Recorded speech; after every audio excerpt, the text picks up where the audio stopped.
ಮನೆನ ಕಳೆದುಕೊಂಡಿರ್ತಕ್ಕಂಥದ್ದು ನಾನು ಸ್ವತಃ ನನ್ನ ಕಣ್ಣಾರೆ ನೋಡಿದ್ದೇನೆ. ನಿನ್ನೆ ದಿನ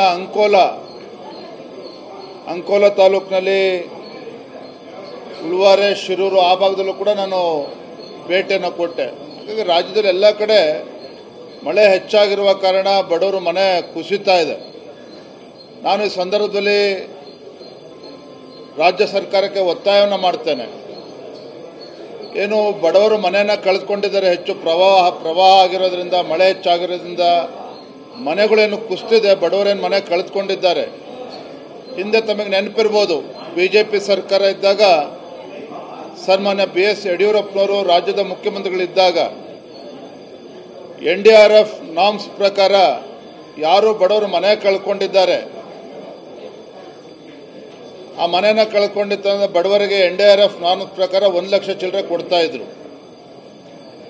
ಆದರೆ 1 ಲಕ್ಷ ಯಾವುದೇ ಕಾರಣಕ್ಕೂ ಸಾಕಾಗೋದಿಲ್ಲ ಅಂತೇಳಿ ಸನ್ಮಾನ್ಯ BS ಯಡಿಯೂರಪ್ಪನವರು ಮುಖ್ಯಮಂತ್ರಿಗಳಿದ್ದಾಗ 5 ಲಕ್ಷ ರೂಪಾಯಿ ಕೊಡ್ತಕ್ಕಂಥ ನಿರ್ಧಾರವನ್ನು ಕೈಗೊಂಡಿದ್ರು. ಬಡವರ ಪರವಾಗಿರ್ತಕ್ಕಂಥ ನಿರ್ಧಾರವನ್ನು ಕೈಗೊಂಡಿದ್ರು. ಯಾವ ಮನೆಗಳು ಗೋಡೆ ಕುಸಿತಾಗಿರ್ತದೆ ಅಂಥದಕ್ಕೆ NDRF ನಾರ್ಮ್ ಪ್ರಕಾರ 40,000 ಕೊಡ್ತಾ ಇದ್ರು. ಅಂಥ ಸಂದರ್ಭದಲ್ಲಿ 1 ಲಕ್ಷ ರೂಪಾಯಿ ಕೊಡ್ತಕ್ಕಂಥ ತೀರ್ಮಾನವನ್ನು ಕೂಡ ಹಿಂದಿನ BJP ಸರ್ಕಾರ ಕೈಗೊಂಡಿತ್ತು. ಹಾಗಾಗಿ ಈ ಸಂದರ್ಭದಲ್ಲಿ ಏನು ರಾಜ್ಯಾದ್ಯಂತ ಮಳೆ ಜಾಸ್ತಿಯಾಗಿ ಬಡವರು ಮನೆ ಕಳೆದುಕೊಳ್ತಾ ಇದ್ದಾರೆ. ಮಾನ್ಯ ಮುಖ್ಯಮಂತ್ರಿಗಳಿಗೆ ಒತ್ತಾಯವನ್ನು ಮಾಡ್ತೇನೆ, ತತ್ಕ್ಷಣ ಏನು ಹಿಂದೆ ಯಾವ ರೀತಿ ಕೊಡ್ತಾ ಇದ್ರು, ಮನೆ ಕಳ್ಕೊಂಡಂತವರಿಗೆ 5 ಲಕ್ಷ ರೂಪಾಯಿ ಕೊಡ್ತಕ್ಕಂಥದ್ದು ಬಡವರಿಗೆ, ಮತ್ತು ಅರೆಬರೆ ಏನು ಗೋಡೆಗಳು ಕುಸಿದಂಥ ಸಂದರ್ಭದಲ್ಲಿ 40,000 ರೂಪಾಯಿ NDRF ನಾರ್ಮ್ಸ್ ಏನಿತ್ತು 1 ಲಕ್ಷ ರೂಪಾಯಿ ಕೊಡಬೇಕು ಅಂತ ತೀರ್ಮಾನ ಆಗಿತ್ತು. ಆ ಪ್ರಕಾರ ರಾಜ್ಯ ಸರ್ಕಾರ ತೀರ್ಮಾನ ಮಾಡಬೇಕು, ಮಾನ್ಯ ಮುಖ್ಯಮಂತ್ರಿಗಳು ನಿರ್ಧಾರನ ತತ್ಕ್ಷಣ ಕೈಗೊಳ್ಳಬೇಕು ಅಂತೇಳಿ ನಾನು ರಾಜ್ಯದ ಮುಖ್ಯಮಂತ್ರಿಗಳ ಒತ್ತಾಯವನ್ನು ಕೂಡ ನಾನು ಮಾಡ್ತಾ ಇದ್ದೇನೆ. ನಿನ್ನೆ ದಿನ ಉತ್ತರ ಕನ್ನಡ ಜಿಲ್ಲೆಯ ಅಂಕೋಲ ತಾಲೂಕಿನಲ್ಲಿ ಏನು ಪ್ರವಾಹ ಪೀಡಿತ ಗ್ರಾಮಗಳಾಗಿರ್ತಕ್ಕಂಥ ಉಳುವಾರೆ ಮತ್ತು ಶಿರೂರು ಗ್ರಾಮಕ್ಕೂ ಕೂಡ ಭೇಟಿಯನ್ನು ಕೊಟ್ಟಿದ್ದೇನೆ. ನಮಗೆ ತಿಳಿದಿದೆ, ಕಳೆದ 6-7 ದಿನಗಳಿಂದ ಏನು ಭೂ ಕುಸಿತದಿಂದ ಆಗಿರ್ತಕ್ಕಂಥ ಒಂದು ದುರ್ಘಟನೆ, ಅನಾಹುತ ಏನು ಆಗಿದೆ, ಸಾವು ನೋವುಗಳಾಗಿದೆ, ಮನೆಗಳು ಕಳೆದುಕೊಂಡಿದ್ದಾರೆ, ಕೊಚ್ಕೊಂಡು ಹೋಗಿರ್ತಕ್ಕಂಥದ್ದು ಆ ಒಂದು ನೀರಿನ ಒಂದು ರಭಸಕ್ಕೆ. ಇಲ್ಲಿ ಒಂದು ವಿಚಾರವನ್ನು ಕ್ಷೇತ್ರದ ಶಾಸಕರು ಕೂಡ ಮರೆತಿದ್ದಾರೆ, ಸಚಿವರು ಕೂಡ ಮರೆತಿದ್ದಾರೆ. ನಾನು ರಾಜ್ಯದ ಮುಖ್ಯಮಂತ್ರಿಗಳು ಕೂಡ ಒತ್ತಾಯವನ್ನು ಮಾಡ್ತೇನೆ. ಏನು ಶಿರೂರು ಗುಡ್ಡ ಕುಸಿತದಲ್ಲಿ ಲಕ್ಷ್ಮಣ್ ನಾಯಕ್ ಕುಟುಂಬದ 5 ಸದಸ್ಯರು ಪ್ರಾಣವನ್ನು ಕಳೆದುಕೊಂಡಿರ್ತಕ್ಕಂಥದ್ದು ಒಂದು ಕಡೆ. ಲಕ್ಷ್ಮಣ್ ನಾಯಕ್ನ ಭಾವ ಜಗನ್ನಾಥ್ ನಾಯಕ್, ಅವನು ಕೂಡ ಇದರಲ್ಲಿ ಕೊಚ್ಚೋಗಿರ್ತಕ್ಕಂಥದ್ದು, ಇನ್ನೂ ಕೂಡ ಬಾಡಿ ಸಿಕ್ಕಿಲ್ಲ. ಪಾಪ 3 ಜನ ಹೆಣ್ಮಕ್ಳಿದ್ದಾರೆ ಮನೆಯಲ್ಲಿ. ಅವರು ಒಂದು ರೀತಿ ನಿರ್ಗತಿಕರಾಗಿದ್ದಾರೆ, ಏನೂ ಕೂಡ ತೋಚ್ತಾ ಇಲ್ಲ. ಆದರೆ ಅವ್ರ ಮನೆಗೆ ಶಾಸಕರು ಕೂಡ ಭೇಟಿಯನ್ನು ಕೊಟ್ಟಿಲ್ಲ, ಸಚಿವರು ಕೂಡ ಭೇಟಿಯನ್ನು ಕೊಟ್ಟಿಲ್ಲ. ನಿನ್ನೆ ದಿನ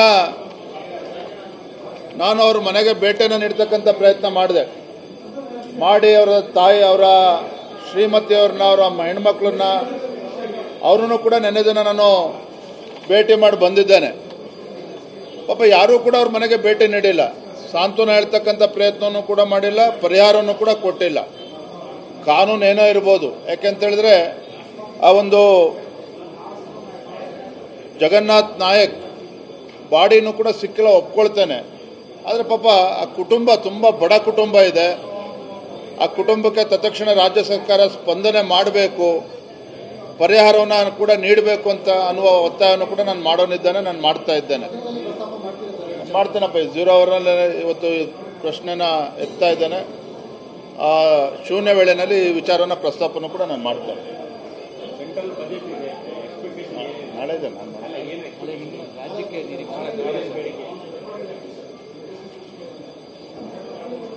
ಸನ್ಮಾನ್ಯ ನರೇಂದ್ರ ಮೋದಿಜಿಯವರ ನಾಯಕತ್ವದಲ್ಲಿ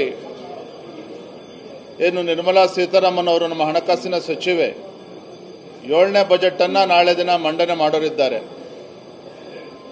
ಸಾಕಷ್ಟು ನಿರೀಕ್ಷೆಗಳಿದೆ. ನಿರೀಕ್ಷೆ ಜೊತೆಗೆ ಸವಾಲು ಕೂಡ ಇರತಕ್ಕಂಥದ್ದು. ಏನು ಭಾರತವನ್ನು ಜಗತ್ತಿನ ಅಗ್ರಗಣ್ಯ ರಾಷ್ಟ್ರಗಳ ಸಾಲಿನಲ್ಲಿ ತೆಗೆದುಕೊಂಡು ಹೋಗಬೇಕು, ಆರ್ಥಿಕವಾಗಿ ಸದೃಢಗೊಳಿಸಬೇಕು ಅಂತಕ್ಕಂಥ ಏನು ಕನಸಿದೆ ಹೊತ್ತು ಆ ಕನಸು ನನಸಾಗಬೇಕಾಗಿದೆ.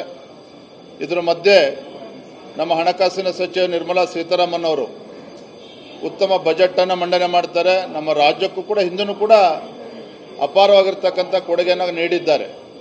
ರಾಜ್ಯಕ್ಕೆ ಯಾವತ್ತೂ ಕೂಡ ಕಡೆಗಣನೆ ಮಾಡಿಲ್ಲ. ಮೂಲಭೂತ ಸೌಕರ್ಯದ ವಿಚಾರದಲ್ಲಿರ್ಬೋದು, ಬೇರೆ ಬೇರೆ ವಿಚಾರದಲ್ಲಿ ರಾಜ್ಯಕ್ಕೂ ಕೂಡ ಸ್ಪಂದನೆ ಮಾಡಿದ್ದಾರೆ.